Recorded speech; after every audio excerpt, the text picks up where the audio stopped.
தமிழ்நாட்டில் பேருந்து கட்டண உயர்வு சார்ந்து சற்று முன் வெளியான குட் நியூஸ். தமிழ்நாட்டில் பேருந்து கட்டணம் உயர இருக்கிறதா அல்லது பேருந்து கட்டணம் உயர்வு இருக்காது என அறிவிக்கப்பட்டுள்ளதா? என்ன காரணத்திற்காக இந்த அறிவிப்புகள் வெளியிடப்பட்டுள்ளன? எதன் அடிப்படையில் பேருந்து கட்டணம் உயர்வு நடைமுறை செய்யப்படும்? அந்த கட்டண நடைமுறையில் ஏதேனும் உத்தரவுகள் பிறப்பிக்கப்பட்டுள்ளதா? குறிப்பாக தனியார் துறை மற்றும் அரசு போக்குவரத்து கழகங்களில் இருக்கக்கூடிய பேருந்துகளில் இந்த கட்டண உயர்வு சார்ந்த கோரிக்கைகள் வைக்கப்பட்டுள்ளதா?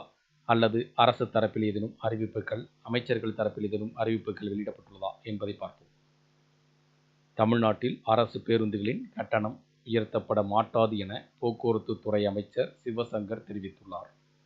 தமிழ்நாட்டில் பெட்ரோல் மற்றும் டீசல் விலை உயர்வுக்கு ஏற்ப பேருந்து கட்டணத்தை உயர்த்த வேண்டும் என்றும், ஆண்டுதோறும் பேருந்து கட்டணத்தை நிர்ணயிக்க வேண்டும் என்றும் வலியுறுத்தி தனியார் பேருந்து உரிமையாளர்கள் சங்கத்தின் கூட்டமைப்பு சார்பில் சென்னை உயர்நீதிமன்றத்தில் வழக்கு தொடரப்பட்டது.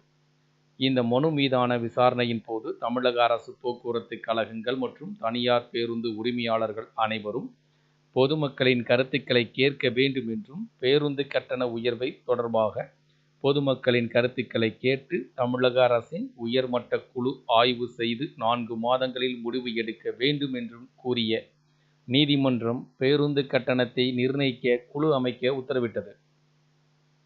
இதையடுத்து தமிழகத்தில் பேருந்து கட்டண உயர்வு குறித்து பொதுமக்களிடம் கருத்துக்களை கேட்க போக்குவரத்து துறை சார்பில் அறிவிப்பும் வெளியிடப்பட்டது.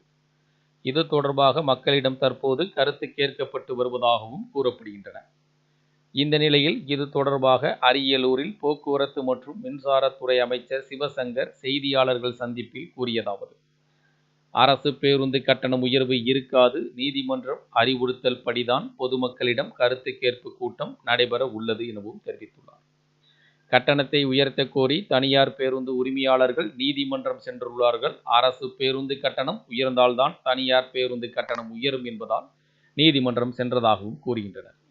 பேருந்து கட்டணம் தொடர்பாக மக்களிடம் கருத்து நீதிமன்றத்தில்தான் சமர்ப்பிக்கப்படும். மக்களுக்கு சுமையை ஏற்படுத்தக்கூடாது என்றுதான் அரசு தரப்பில் வலியுறுத்தப்படும்.